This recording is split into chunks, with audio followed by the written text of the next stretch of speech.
తమిళనాడులో సంచలనం సృష్టించిన పొల్లాచి కేసు చాలా మందికి గుర్తే ఉండొచ్చేమో.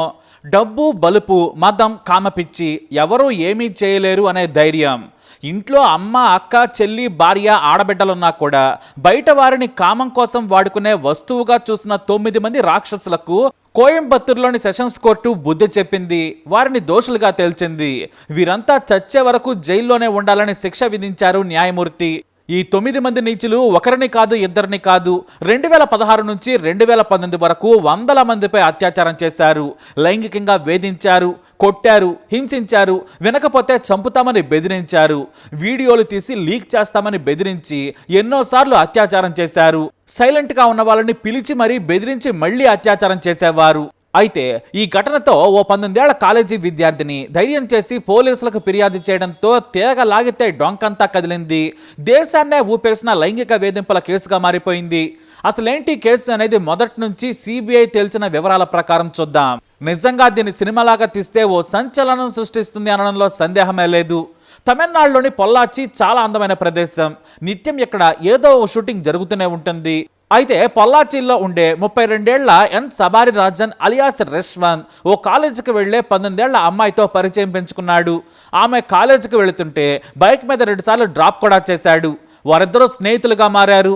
అయితే 2019 ఫిబ్రవరి 19న ఉదయం 11 గంటల సమయంలో తన ఇంటి నుంచి నడుచుకుంటూ వెళుతుంది ఆ కాలేజ్ గర్ల్. ఆమె పక్కనే ఓ కార్ ఆగింది. వెనుక సీట్లో కూర్చున్న సబారి రాజన్ కార్ డోర్ తీశాడు. సరదాగా పొల్లాచి తిరిగొద్దాం, మంచి హోటల్లో భోజనం చేసి వద్దాం రా అంటూ ఇన్వైట్ చేశాడు. కానీ ఆమె కారులో వెళ్లేందుకు ఇష్టపడలేదు.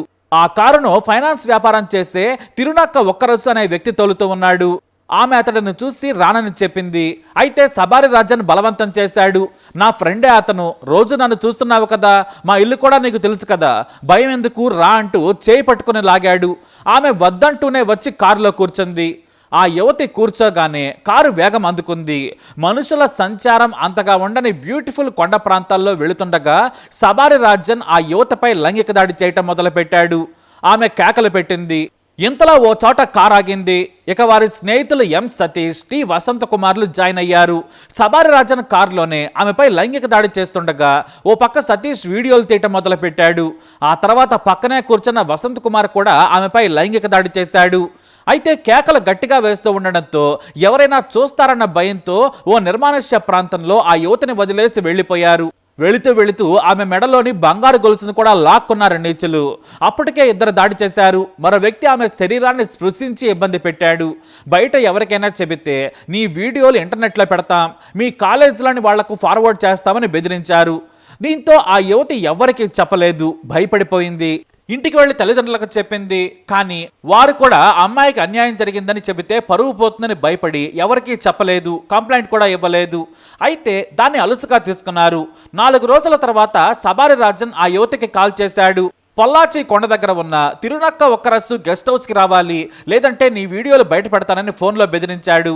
దీంతో ఆ యువతికి మొత్తం సీన్ అర్థమైంది. తాను గెస్ట్ హౌస్కి వెళితే గ్యాంగ్ రేప్ చేస్తారని భయపడి తన తల్లికి విషయం చెప్పింది. ఆ తర్వాత తండ్రికి కూడా ఈ విషయం తెలియడంతో కోపంతో రగిలిపోయాడు. కూతుర్ని తీసుకొని పొల్లాచి ఈస్ట్ పోలీస్ స్టేషన్కి వెళ్ళాడు. అక్కడ ఆమె ఫిర్యాదు విని పోలీసులే షాక్ అయ్యారు. ఎందుకంటే వీరిపై ఇంతవరకు ఎలాంటి కేసులు నమోదు కాలేదు. తిరునక్క ఒక్కరసు స్థానికంగా ఫైనాన్స్ వ్యాపారం చేస్తుంటాడు. ఇతనికి గెస్ట్ హౌస్ కూడా ఉంది.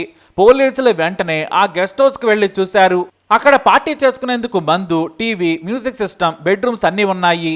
ఇంతలో సబారి రాజన్ పోలీసులకు చిక్కాడు. ఆ తర్వాత సతీష్, వసంత్ కుమార్లను పట్టుకున్నారు. కానీ ఈ తిరునక్క ఒక్కరసు పారిపోయాడు. పోలీసులు విచారణ చేయగా వాళ్ళ నుంచి ఫోన్లు, ల్యాప్టాప్లు స్వాధీనం చేసుకున్నారు. వాటిలో ఉన్న వీడియోలు చూసి కంగుతున్నారు పోలీసులు. వందలాది వీడియోలున్నాయి. యువతులు, మహిళలు, టీనేజ్ పిల్లలు సహా ఎంతో మందిపై లైంగిక దాడి చేస్తున్న వీడియోలను చూసి పోలీసులే వణికిపోయారు. అయితే ఇక్కడ ఆ యువత కేసు పెట్టిన 4 మాత్రమే కాదు, మరో 5-6 కూడా ఈ అత్యాచార గ్యాంగ్లో ఉన్నారని గుర్తించారు పోలీసులు. 2016 నుంచి 19 వరకు ఎన్నో వందల మందిని వీళ్ళు అత్యాచారం చేశారు. మొత్తం 810 వీడియో క్లిప్పింగ్లున్నాయి. ఈ కేసు స్థానికంగా సంచలనం సృష్టించింది. మెయిన్ మీడియా ఈ కేసును ప్రసారం చేయడంతో తమిళనాడు ఉలిక్కిపడింది.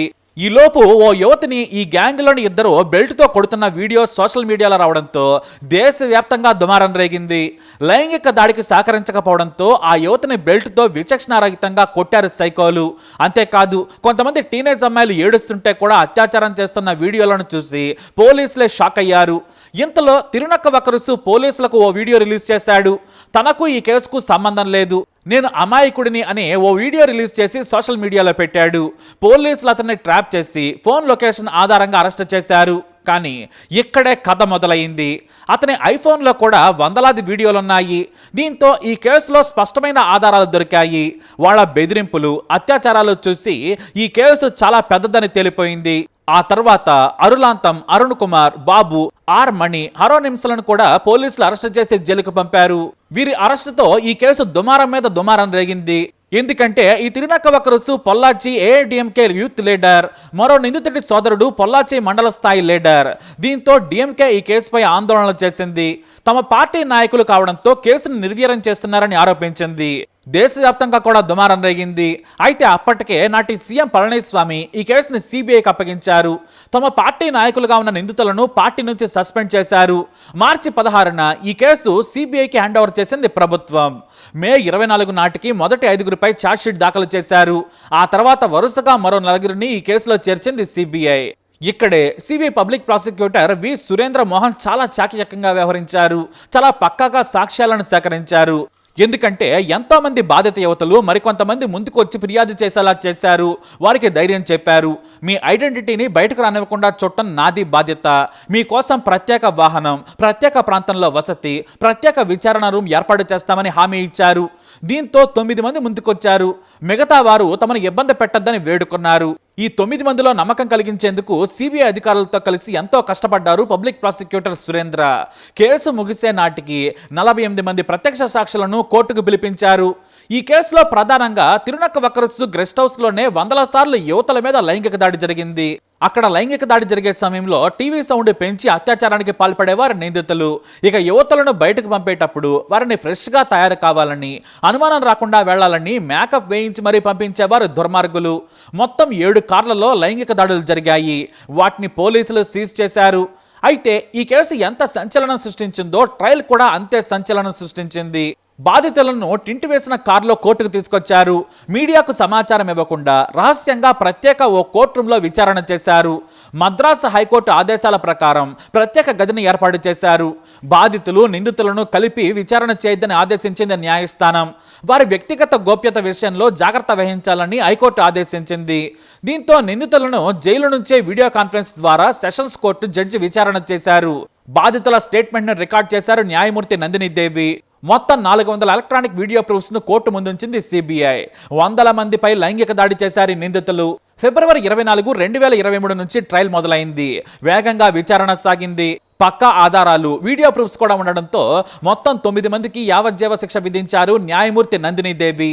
ఇలాంటి రాక్షసులను తాను మొదటిసారి చూస్తున్నానని ఆగ్రహం వ్యక్తం చేశారు న్యాయమూర్తి. మే 13న మహిళా సెషన్స్ కోర్టు మొత్తం 9 మందికి జీవిత ఖైదు విధిస్తూ సంచలన తీర్పునిచ్చారు. ఇందులో సబారి రాజన్కు 4 జీవిత ఖైదులు. ఇతని ఆకృత్యం వల్లే కాలేజ్ గర్ల్ ధైర్యం చేసి కేసు పెట్టింది. లేదంటే ఈ నీచులు దొరికేవారు కాదు. ఇక డబ్బు మదంతో రెచ్చిపోయిన తిరునక్క వకరుసుకు 5 జీవిత ఖైదులు. ఇతడితో ఉన్న సతీష్కు 3 జీవిత ఖైదులు. అలాగే వసంత్ కుమార్ అనే వ్యక్తికి 2, శాడిజం చూపిస్తూ మహిళలను కొట్టిన మణివన్ననకు 5 జీవిత ఖైదులు, బాబుకు 1 జీవిత ఖైదు, హరణమిస్ పాలకు 3 జీవిత ఖైదులు, అరుళానంతంకు, అరుణ్ కుమార్లకు 1 జీవిత ఖైదు విధించింది న్యాయస్థానం. వీళ్లు చచ్చే వరకు జైల్లోనే ఉండాలని అంతిమంగా న్యాయమూర్తి తీర్పునిచ్చారు. దీంతో తమిళనాడు ప్రజలు ఈ తీర్పుపై సంతోషం వ్యక్తం చేశారు. దేశవ్యాప్తంగా సంచలనం సృష్టించి తమిళనాడును వణికించిన ఈ కేసుకు తీవ్రమైన శిక్షలతో ముగింపు పలికినట్టయింది. మరి ఈ దుర్మార్గులకు 4-5 జీవిత ఖైదులు సరిపోతాయా, లేదా ఇంకా ఏదైనా శిక్ష విధించాలా? మీ అభిప్రాయాన్ని కమెంట్ ద్వారా తెలియజేయండి. ఈ వీడియో అప్డేట్స్ కోసం మా ఛానల్ ఫాలో అవ్వండి. అలాగే తప్పకుండా సబ్స్క్రైబ్ చేసుకోండి.